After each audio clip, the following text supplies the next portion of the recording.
Jnanajyoti career academy ವತಿಯಿಂದ police ಹುದ್ದೆಗಳಿಗೆ ಸಂಬಂಧಿಸಿದಂತೆ ಸ್ಪರ್ಧಾತ್ಮಕ ಪರೀಕ್ಷೆಗೆ ಸಂಬಂಧಿಸಿದ ಉಚಿತ ಕಾರ್ಯಾಗಾರವನ್ನು ಜುಲೈ 2ರಿಂದ ಆಗಸ್ಟ್ 1ರವರೆಗೂ 1 ತಿಂಗಳವರೆಗೂ ನಡೆಯಲಿದೆ ಎಂದು ಎನ್ಎಸ್ ಹಿರೇಮಠ ಅವರು ತಿಳಿಸಿದ್ದಾರೆ. ನಗರದ ಪತ್ರಿಕಾ ಭವನದಲ್ಲಿ ನಡೆದ ಸುದ್ದಿಗೋಷ್ಠಿಯಲ್ಲಿ ಮಾತನಾಡಿದ ಅವರು 5,000ದಷ್ಟು ಪೊಲೀಸ್ ಹುದ್ದೆಗಳಿಗೆ ನಡೆಸುವ ಸ್ಪರ್ಧಾತ್ಮಕ ಪರೀಕ್ಷೆಗೆ ಸಂಬಂಧಿಸಿದಂತೆ 1 ತಿಂಗಳವರೆಗೂ ಉಚಿತ ಕಾರ್ಯಾಗಾರವನ್ನು ನಡೆಸಲಾಗುವುದು. ಎಲ್ಲರೂ ಇದನ್ನು ಸದುಪಯೋಗಪಡಿಸಿಕೊಳ್ಳಬೇಕೆಂದು ನಿರ್ದೇಶಕರಾದ ಎನ್ಎಸ್ ಹಿರೇಮಠ ಅವರು ತಿಳಿಸಿದ್ದಾರೆ. ಬ್ಯೂರೋ ರಿಪೋರ್ಟ್ ಆರ್ಜಿ ಕನ್ನಡ ನ್ಯೂಸ್ ಕಲಬುರಗಿ. ಉಚಿತ ಕಾರ್ಯಾಗಾರವನ್ನು ಮತ್ತು ಮಾದರಿ ಪರೀಕ್ಷೆಗಳನ್ನು ನಡೆಸ್ಕೊಂಡು ಬರ್ತಾ ಇದ್ದೆವು.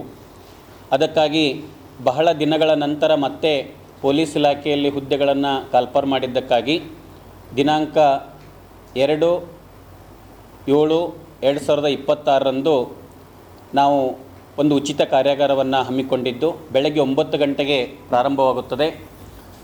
ಅಂದು ಒಂದು ಮಾದರಿ GK ಪರೀಕ್ಷೆಯನ್ನು, ಸಾಮಾನ್ಯ ಜ್ಞಾನ ಪರೀಕ್ಷೆಯನ್ನು ಕೂಡ ಇಡಲಾಗಿದೆ.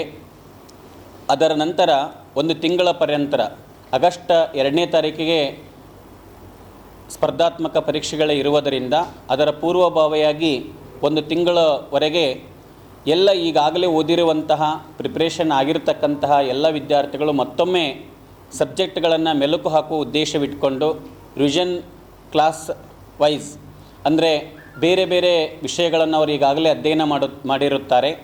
ಆ ವಿಷಯಗಳನ್ನು ಮತ್ತೊಮ್ಮೆ ಪುನರಾವರ್ತನೆ ಮಾಡಿದಾಗ ಆ ಆಗಸ್ಟ್ ತಿಂಗಳಿನಲ್ಲಿ ನಡೆದಿರತಕ್ಕಂತಹ ಎಕ್ಸಾಮಿನೇಷನ್ಗಳಲ್ಲಿ ಯಶಸ್ವಿಯಾಗಲು ಅನುಕೂಲವಾಗಲಿ ಅನ್ನುವ ಉದ್ದೇಶವಿಟ್ಕೊಂಡು ನುರಿತ ಅನುಭವಿ ಉಪನ್ಯಾಸಕರಿಂದ ಬೋಧನೆ ಮತ್ತು ಮಾದರಿ ಪರೀಕ್ಷೆಗಳನ್ನು ಹಮ್ಮಿಕೊಂಡು ಅವರಿಗೆ ಆ ಸ್ಪರ್ಧಾತ್ಮಕ ಪರೀಕ್ಷೆಗಳಿಗೆ ಯಶಸ್ವಿಯಾಗಲು ನಾವು ತಿಳಿಸಿರುತ್ತೇವೆ. ದಯವಿಟ್ಟು ವಿನಂತಿಯನ್ನು ಮಾಡ್ಕೋತೀನಿ ಮಾಧ್ಯಮದ ಸ್ನೇಹಿತರಿಗೆ. ನಮ್ಮ ಸಂಸ್ಥೆ ಮೊದಲು ಜೇವರಿ ಕ್ರಾಸ್ನಲ್ಲಿತ್ತು. ಎಲ್ಲ ಸ್ಪರ್ಧಾರ್ಥಿಗಳಿಗೆ ಅದರ ಸ್ಥಳ ಗೊತ್ತಿತ್ತು. ಈಗ ರಾಮ ಮಂದಿರ ಸ್ಥಳ ಕಡೆ ಹೋಗಿರುವುದರಿಂದ ಫೋನ್ ನಂಬರ್ ಭಾಳ ವಿದ್ಯಾರ್ಥಿಗಳಿಗೆ ಫೋನ್ ನಂಬರ್ ಮಾಡಿದ್ರೆ ಮಾತ್ರ ಆ ಸ್ಥಳ ಗೊತ್ತಾಗಲಿಕ್ಕೆ ಸಾಧ್ಯ. ಅದಕ್ಕೆ ಆ ಒಂದು ಪತ್ರಿಕಾ ವಿವರಣೆಯಲ್ಲಿ ಫೋನ್ ನಂಬರ್ ಹಾಕಿದರೆ ಒಳ್ಳೆಯದು ಅಂತ ನನ್ನ ಅನಿಸಿಕೆ. ಅದಕ್ಕಾಗಿ ಈ ಸದಾವಕಾಶವನ್ನು ವಯಸ್ಸು ಕೂಡ ಸಡಿಲಿಕೆ ಆಗಿದೆ. ಯಾಕಂದರೆ 28 ಇರುವಂತಹ ವಯಸ್ಸನ್ನು ಸಾಮಾನ್ಯ ವಿದ್ಯಾರ್ಥಿಗಳಿಗೆ 33ರವರೆಗೆ ಏರಿಕೆಯಾಗಿದೆ. ಮತ್ತೆ ಈ ಅವಕಾಶ ಸಿಗುತ್ತದೆಯೋ ಇಲ್ಲೋ ಗೊತ್ತಿಲ್ಲ.